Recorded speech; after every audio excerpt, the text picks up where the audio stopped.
Ja oikein hyvää huomenta ja tervetuloa seuraamaan mun maideita. Tänään lähdetään käymään Oslossa 2 kertaa edes takaisin.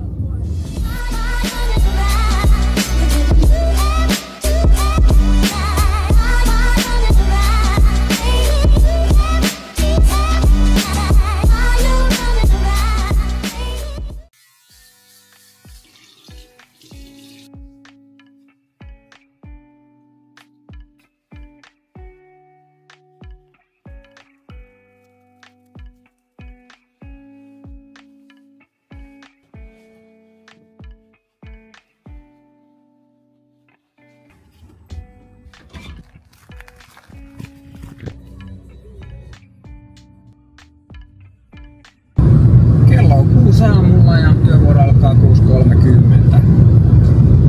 Päivälle tulee pituutta suunnitellusti 9 tuntia 45 minuuttia.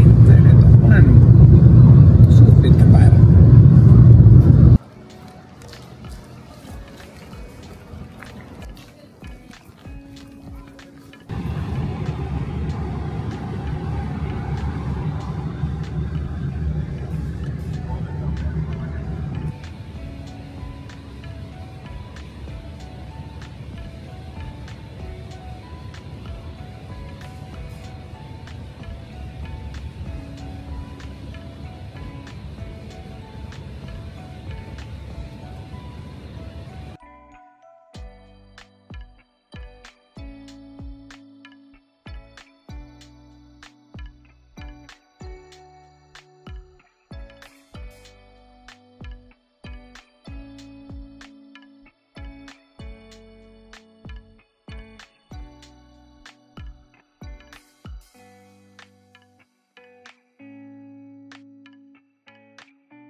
Tässä ollaan saavuttu parkkiin ja samalla tuossa kun matkustajat lähtee ulos koneesta, niin me tehdään niin sanotut paperityöt, eli merkataan muun muassa lentoajat ja polttoainemäärät, että mitä on kulutettu matka-aikana ja mitä jäi jäljellä.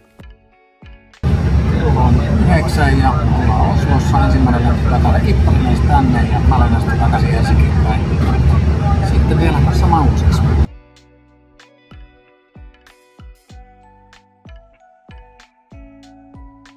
Ja tässä vaiheessa kippari on käynyt kiertämässä jo koneen ja samalla sitten vielä tehdään lento-olehtolaskelmat muun muassa ja laitetaan kartat kohdilleen. Ja mä oon tuossa valmistellut jo ton lennonhallintajärjestelmän ja kohta sitten briefataan yhdessä ennen lähtöä.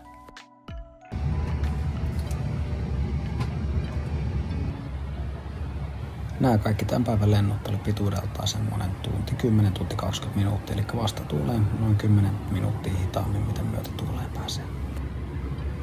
Keli oli nätti ja kyyti oli tasasta ja tässä suht lyhyt lento, niin siinä silti ehti hieman istuskelemaan ja juttelemaan ennen kuin sitten tein lähestymisvalmistelut ja toin koneen laskuun Helsinkiin.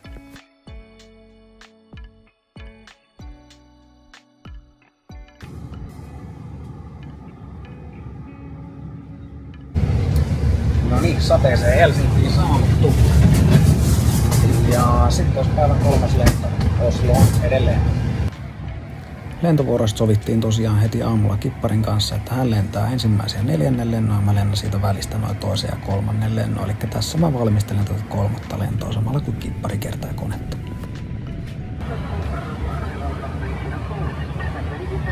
Ja kello oli tällä lennon aikaa noin 12 Suomen aikaa, eli päätin siinä syödä sitten molemmat mun lounaat samalla. Ja arvoisat matkustajat, oikein hyvää päivää. Koneen aamusta tässä perämies. Jätämme tässä aivan tuota pikareittikorkeutumme ja aloitamme lähestymisen kohti Osloa. Lentoaikaa meillä jäljellä noin 25 minuuttia. Sääosuus tällä hetkellä pilvinen, lämpötila +2 astetta. Ja on tuollaista kohtalaista tuulta luvassa. Toivon matkainen suunnin viihtyisesti ja toivottelen kaikille avaloistavaa keskiviikon jatkoa. Dear passengers, very good day from Flight Deck. This is your Papa speaking. Ja sitten sitä oltiinkin taas jo Oslossa. Mä lähdin kertaa konetta ja kipparia ja valmistelemaan tuota päivän viimeistä lentoa.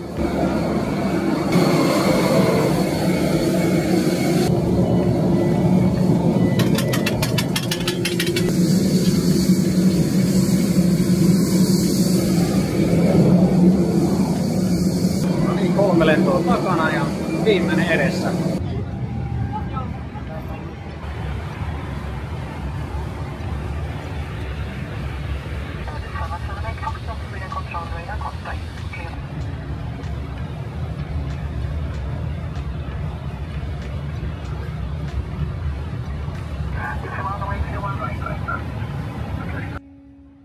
Ja tästä viimeisin sääennuste Helsinki itätuulta suunnasta 09011 solmuu, näkyvyyttä 1600 metriä, heikkoa tihkusadetta utua. Pilvet matalalla 100 jalassa ja 200 jalassa pilvikatto, lämpötila 3 astetta, ilmanpaine 1000.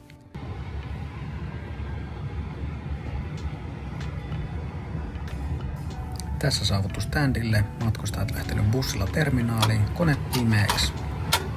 Viimeiset tsekkilistat ja sitten bussikyyti meilläkin terminaaliin. Kiitos. Moi.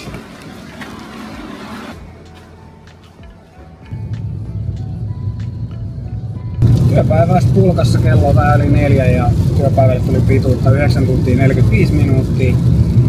Tästä ajelen himoon. Tässä sataa vettä aika paljon, erittäin tammikuinen sää siis kyseessä. Ja tänään olisi vielä erikoistekemistä tiedossa, eli mun kaveri tulee kohta käymään, heti pääsen tästä kotiin ja hänen lapsi, kuka on mun kummipoika.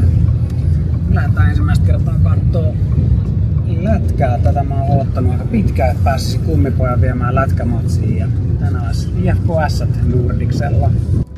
Tää onkin vähän yllättävää näissä ruuhkissa istua, koska yleensä ei ole tämmösiä siihen aikaan, kun itse lähtee tai pääsee töistä, niin usein pääsee ajaa vähän niin kuin jopa tuota ruuhkaa vastaan. Ja nyt tässä Pasilan kohdalla taas niin on kyllä todella pitkät jonot tuonne liikennevaloihin. Ja sitä on tullut ajettua aikaisemmissa duuneissa aika paljon, jotain ruuhkasta Kehä Ykköstä ja muuta, niin on kyllä tuttuu hommaa. Sitten tää alkaa olla viimeisiä hetkiä, kun ajellaan Fiatilla, eli tästä loppuu vuoden liisari justiin tossa helmikuun puolella, ja sen jälkeen olisi tarkoitus pärjätä ilman autoa, ainakin nyt alustavasti, et en ole mitään ajatellut hankkia tilalle. Ja julkisiin olisi siirtyminen, mutta julkisilla kestää kuitenkin pelkästään se, että pääsen kotoota juna-asemalle niin yhtä pitkään, mitä pääsee nykyään autolla kotoota tonne lentokentälle. Eli se ei ole ihan optimaalinen, mutta katsotaan, eiköhän se onnistu.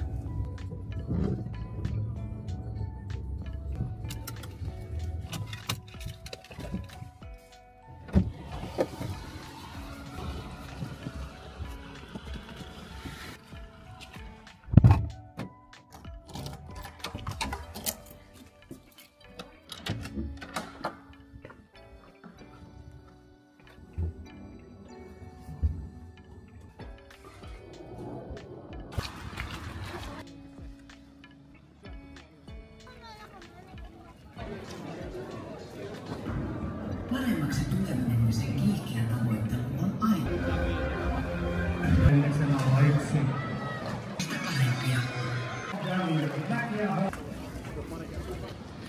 Jes, matsi loppui ja lopputulos oli meille suotuisa.